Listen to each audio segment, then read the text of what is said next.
Okay, well, we're gonna do a little building update, I guess. A little bit of progress, actually a lot of progress. We have a plumber, which is great. Been looking for a plumber for a couple months and finally found one willing to do the work. So back here, a little bit of change. Haven't cleaned up all this shit still here. This is all this like cool stuff. Like those are all the letter stamps and all the tooling I still haven't gone through final place, but I'm almost done. I gotta get another bag of mortar, and once I have the rest of my fire bricks from the house, this will be done. This is just a kneeling bench kind of deal. So bricks on top of plywood, and on the plywood I sprayed a fire retardant stuff so it's not gonna immediately smoke up, but we've been annealing on here and it's no smoke smell at all. The old shop, you would bring a torch to something and just see smoke and smell it immediately. And then I have drywall. I sprayed all the inside there with that fire retardant stuff too. Drywall on top. I have to finish, obviously, get rid of the rest of the plaster. And then this tin on top. I found this stuff in the alley, actually. Pretty cool. And it looks fine. I mean, doesn't need to look fancy. The plumber's actually gonna be running natural gas back here. So I'm gonna try and run my torches on natural gas, see how I like it. It'll be a lot cheaper, especially this year. Propane costs are going up a lot. And obviously I won't have to mess with tanks. So I'm for sure gonna be using this torch on natural gas all the time because I've used one before and it's fine. I don't know if the weed burning torches work on natural gas very well, so we'll see how that goes. I do have another torch that's the compressed air natural gas that I can use for annealing, but I don't really like having to do two levers. I've been painting more purple. I gotta figure out a door to put on here. They had that plastic shit like over there, but I don't really like that stuff too much. Maybe I'll go with it again just for ease, because this room is heated. So the heat's actually going right now, you can hear it. The plumber hooked the gas up to that, so we had heat. So that's going out of these, it's really nice. The back room isn't heated, and the front room isn't heated. This back room obviously is gonna generate a lot of heat, because that's where my annealing is, and when we're annealing, it's pumping it out. So this is fine back here, but when we're not annealing, I wanna have some barrier, kind of keeping air. Obviously gotta do it there too, just so we're not leaching heat out of here, because it's not a very efficient room. Painted the bench, got to do another coat. All the purple in here is first coat, but it's really starting to look good. Have to move my dartboard because I had to move that thing there. Hardened got turned 90 degrees. I think that's where it's gonna sit forever. Pacemaker's getting painted. Woo! Oh yeah, I got some of the sign off. So this is the sign from the side of the building, the west side. Sign up front staying. Sign on the east side is staying forever. Sign on the front, we're going to use the letters, but put a new sign up. It's gonna be spelling out something slightly different, which will be fun. Lead pipes I drew for a guy. A bell, look at that. No one ever sees finished stuff for me, but this is ready to go out to a customer.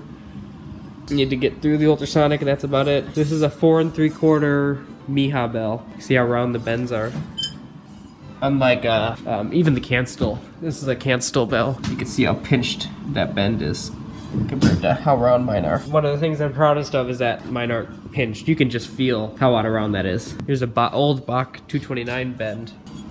At least it's kind of round. Typically, I send bells out buffed. So I like to buff everything before I send it, just because you can really see what's going if you have anything wrong. This customer requests them satin, which is fine. Here's a red brass, and here's a Miha with a giant flare. 5.6 inch flare or something. Bent really well. You can see this one hasn't been sanded yet. You can see how round that is before sanding. Not trying to hide anything. Nice side seam too. And then this one is a square bend, which is really hard to do. Nice and square like the old Bessons. So this is a Miha, so a little bit wider span than a Miha. This is for a little side project. I'm just making a trumpet because I realized I've never played any of my bells, so I was kind of curious. I'm not going to start making piston trumpets though, unless someone wants to come move here and do that out of my shop.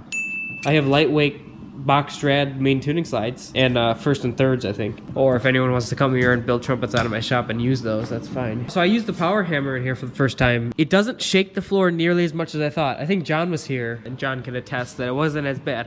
I still think I'm moving it though. I think it's gonna go from here into the back room. There is a good reason other than that. Well, the back room is supported. This has wood 2x8s or 2x10s for the joists. This has steel I-beams back here. So this is a really solid floor in here. So I'm thinking the power hammer is actually gonna go in that corner there. Another reason why is the only thing I'm ever doing on that power hammer is breaking the back. And when I broke the back on these horn bells, I did 7 of them. I was going back and forth literally from here to that power hammer only. There's no reason I'd ever go anywhere else with that power hammer. So I'm thinking if I just put the power hammer in the corner there, I'll shield it with the sheet metal from the heat, just so it's not gonna be anything f***ed up, but that makes a lot more sense, and that makes it so that I'm not worried about the vibrations. So that's gonna get moved, and then I have room to put the 4th drill press in the line, so that'll work. People keep asking me about the other layout, so I have a lot of machines in here already. There's still a lot of machines at home, so Colin will do a counter with pictures. I have the Hague spinning lathe, which is the blue one that I use all the time, the drawbench, seam roller, milling machine are the most important things to get in here. So the Hague spinning lathe is going in that corner. Colin will Photoshop it into the picture. Okay, ready? Colin, did you do it? Or I'll swap them. I'm not 100% sure. Colin will just do a rendering of what the shop will look like. Yeah, he'll do that. The hard ones to place are the seam roller and the drawbench. So my instinct is to put them next to each other. And the only reason that is because they are currently next to each other in my old shop. But the more I think about it, it's the same thing with the power hammer. The only thing I'm ever doing with the seam roller is going back and forth from the annealing table. So I'm thinking I'm gonna fit the seam roller in either back here in this room, which is gonna be difficult. The only real place is along this wall, or it's gonna go right here, because this sink is moving to all the way over there by the bathrooms. So this sink's going bye-bye, so I think I can fit the seam roller here. I'd like to just have it closer to the kneeling bench as you go back and forth at least one time. Obviously I have a lot of garbage back here, and the belt sander is gonna go in the basement. The press is going away, basement or something. This is staying, that's gonna be my pitch place. It has a dedicated chimney, which is hilarious. All this junk's gonna go away. The table's staying here. Everything I need to fit back here is a fire safe cabinet, which is kind of the same footprint as that guy. This is gonna get on legs, and that's gonna be a welding table. And then this is gonna stay where it is. Power hammer in the corner. That's it. I don't want to put anything in front of there. This will go like lengthwise here on the floor, kind of not in front of there because of code. And then the seam roller could fit right in here, so it could work. And then what that does is that gives me room to play with the other stuff. The milling machine is the hardest one to place because it's such a space sucker. This is going away. Wink, wink. Andrew, wink, wink. Got to get it out of here. So I'm thinking you're gonna use it standing here, and it's gonna go right, and remove the hardened over, it's gonna go right up there, butting up to the back of that table, I think. Because I need about 8 feet for the actual machine, and I need about 3 feet in front of it. We'll have to play with it. This hardened is actually gonna come forward about a foot. Give us a little more room. Or the other option is the drawbench can go 2 feet away from the yellow lathe, 2 feet, or no. Okay, bitches, I'm back. So yeah, I painted those purple. Got my bending forms in here. I don't know. Plumbers, this is all the plumber shit. He's doing stuff. So if you look up, ooh, this is all for the apartment upstairs. The joists for the holding up the upstairs are only 2x6s, which if you know anything about how buildings or houses are built, they're not using 2x6s to hold up, second floors. They're usually 2x8s or 2x10s. Usually they drill through the joist to run all the plumbing, and he was like, nuh-uh, not having 2x4s holding up your second floor, so he did it all exposed, which I think it looks cool. If this ever gets clogged, this is the drain, so that's the sink. This is hot water. That's from the hot water heater. There's a tankless water heater out there now. That's gas to the furnace and the water heater, and that's the drain for both of those things. So this is all the PVC is a drain going into the stack, and that's the washer dryer, and then the washing machine. I don't know. It's a bunch of shit. But he has a thing here, so if it ever gets clogged for some reason, because John's stuffing birds down there or something, we can route it out. That's pretty cool. We were looking for a plumber for a long time. It was really hard. No one wanted to do it for some reason. Then no one wanted to get dirty. Yeah, we're going. Started painting up here. I got shit all over the place. It's really cold up here. Like, it's very cold up here. Almost like I need another furnace in the basement just for up here, which kind of sucks. I'm a little worried how much it's going to cost to heat this place over the winter. But that's okay. We'll figure it out. Most of the other changes are upstairs, but it's dark right now. Oh yeah, I have an American pacemaker. Yeah, no big deal. I have heat. It's weird because it feels like cool air when it's blowing out. I don't like that. I don't like things that are weird. Oh, I think I showed this thing. Made this little planishing hammer for planishing the edge near the bead. Oh, and the mason's been working. I'll take some video tomorrow of the outside of the building. It's looking really nice. Is anyone a person who likes to work with wood? Because I'll pay you to come redo all my stairs for me. They just need new treads, I think. I think the risers are okay, and the things under them. So if anyone wants to come do that, I'll pay you to do it. Anyone wants to come scrape paint, you can come scrape paint. I'll pay you to do that, I guess. I don't really care. Or I'll buy you pizza. Wyatt, where you at? Wyatt, come on, Wyatt, hurry. Oh yeah, if anyone needs a Bison 5C chuck made in Poland, I don't know where that is, but that's for sale. I don't really need it. Anyone needs lead pipes drawn, I could draw lead pipes. I have all the Bach mandrels standard. These are a customer mandrel. Actually made the mandrel for him too. Pretty cool. Pretty sweet. Look how glassy it is. Ooh, nice and glassy. Yeah, I do all that stuff. My other electrician, Brian, is starting up there next weekend, doing all the electrical up there, and then he's gonna do all the electrical down here. While we're still waiting for the panel to be hooked up from Commonwealth Edison, you know, 5 months later, I don't know. I think I put the request in like June. Haven't heard a thing. I've heard from my electrician saying they're working on it, but there it is. It's what $7,000 gets you. Yeah, so basically the reason we have to have a lot of electrical work everywhere is all the wire, existing wire, a lot of it, most of it is cloth. This stuff is newer. I don't even think you'd want to use it. I don't know, you could probably use it, but all this cloth stuff has to get ripped out. We had an inspector come in and look at that panel when they finished, and he's like, yeah, no reusing it. I'm like, yeah, obviously, dude. How cheap do you think I am? I don't know. What do you want? Tootsie Rolls? Almost gone. I need to get more. Yeah, this lathe is awesome. I've got the headstock basically all painted, all up under there, primed I should say, and then I'm gonna brush on the finish paint, so I'm not gonna spray. It'll come out a little nicer, and I can use nicer paint. I obviously have to do all up in there. It's almost ready to prime. Under the bed just needs to get scraped. That comes off really easy. I'm gonna get some of that insulation, the foam insulation stuff, and just put that around these rods, and that way I can spray the primer up in there and not be worried about getting paint all over those. This is just about ready to prime. I obviously have to do a lot of masking. I'm at the point where there's so much shit to get done, but it's all gonna take forever, so I'm like walking around for hours not knowing what to do. Most of the change is upstairs, so I can't go up there because it's too dark and I'm scared. We have heat. That's a pretty big deal. I did not think we would have heat before the first freeze. I have a natural horn to do this next couple weeks, so I might take some video start to finish on that one. So it'll be less in nitpicky stuff, but it'll be more kind of general how to build an instrument, how to start, how to finish. It's just like the one up there. That one's for a different client though. This one's ready. This one's actually for sale. So the client actually wanted to go with something different after I'd finished a horn. He never committed to buying one in the first place. I was building that one because I know we can sell that one, and we needed a final prototype anyways. So that one's for sale. And that actually had a discounted price for final prototype kind of deal. If you want a natural horn with a full set of crooks, let me know. I'll put you in touch with the guy so you can give us all your money. Actually, I have a question. This is a weird mandrel. So came from Cancel. Cancel did a lot of work for Accent. Me and Keith, I didn't ask how to say his last name. Palladio was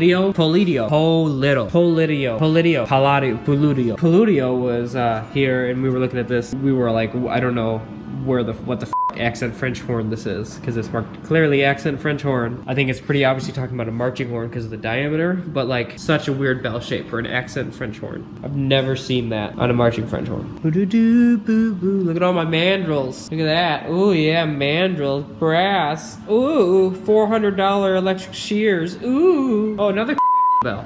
Oh wait, we can't say that because it's copyright. It's another day, it's another sunlight. A couple things have changed. It was like 2 days ago I filmed the other thing or whatever. Look at those bells. Lathe has more paint on it. So this is my tub for rinsing and all that. The ultrasonic's gonna sit right there. And then this corner, what I'm gonna do is, I don't know, ultrasonic will sit. Yeah, it'll sit there. It'll come out to about here, and then you'll have a little nook for cleaning. Well, I don't know. Yeah, that'll work. Because then I can put my barrels there and there. I lose that storage space. I don't really need it though. Barrel, ultrasonic, and then these two doors are coming off. They have a bunch of bolts in there right now. These shelves are coming out, and then this is gonna just put sheet metal all in there, and then this, you put a heat lamp up there, and then this dries stuff for you, so you don't have to blow it out or wipe it off. It's just a light bulb, I think. I worked at a place that had one, but this is the tub. So it's cheap. It was like 150 bucks. It was cheaper than those smaller than this utility sinks. And I just built a little, he helped me, Roy helped me. We built a little stand for it. I got some storage under there. That works. That'll have to work. And then I put the sign back up. I love that sign. Ian Barde,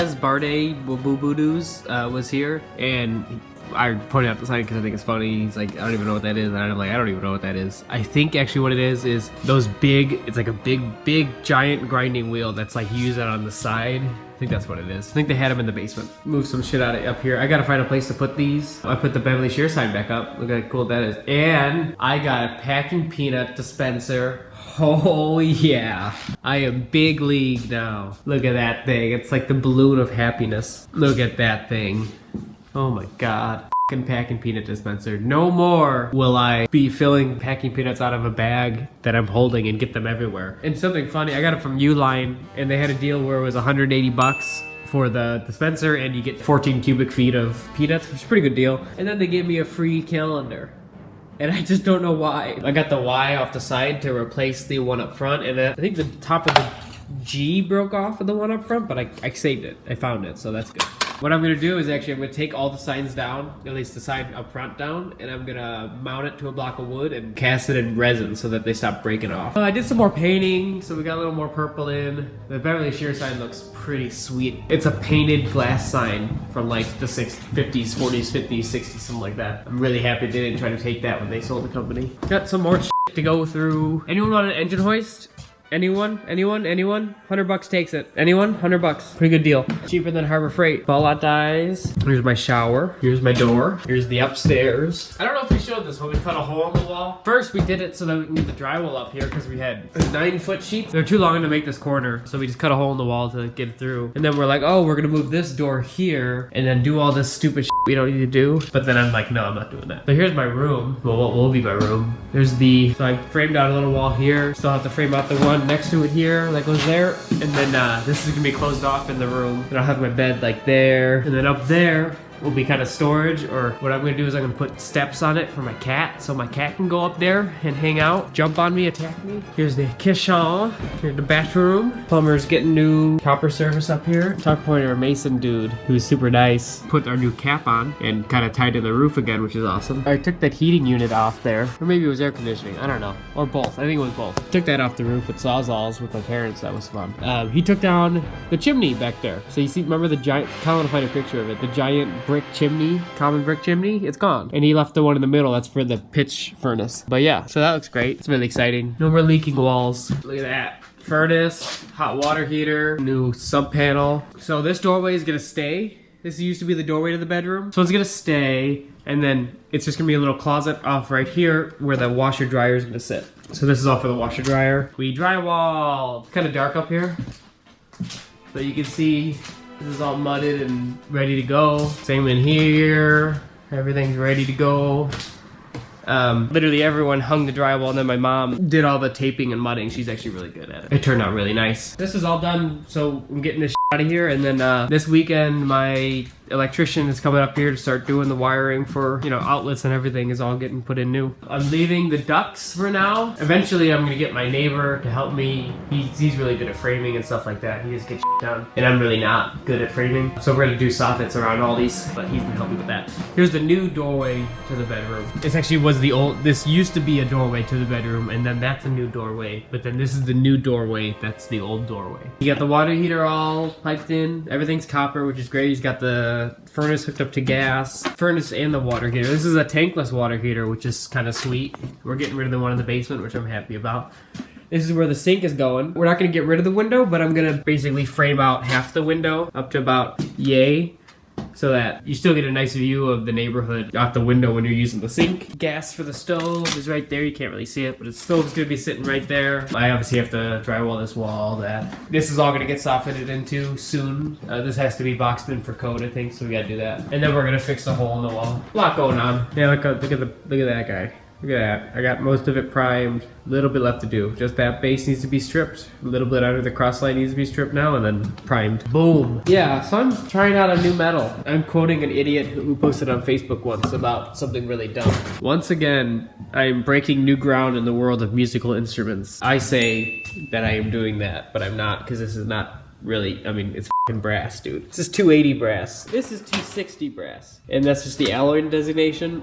So 260 brass is approximately 70% copper, 30 zinc. 280 is 60% copper, 40% zinc. It's called Muntz, M-U-N-T-Z commonly. It looks pretty much the same. I mean, it's kind of hard to tell the difference. It's a little yellower. I got a couple patterns worth just to play with. I might just use it on rotary trumpets just for fun. I mean, literally no reason, but like, it's just kind of fun. I'm sure it plays like a yellow brass bell. I'm really not that like, I'm not gonna be like, oh, it's the secret sauce to my rotary trumpet. But I'm sure it plays fine. It's just kind of, it'd be fun to do something different. Or it's gonna play like garbage and everyone's gonna hate me. More painting going on, more purple, you know, same old, same old. Andrew Shaper's going to scrap tomorrow. Do I know anyone who does CNC stuff in like music world that lives in Chicago and wants to come play on this once I get the computer and like make stuff for me for piecework or something? I got a bunch of tools. I have all the holders. I have like a crate full of Omniturn stuff. So if anyone wants to do that, come hang out. I'll buy you pizza and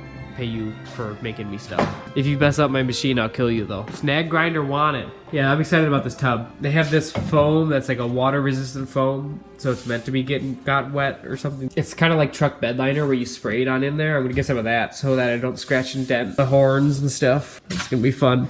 It's a really cheap tub, but that's okay. It's all I need.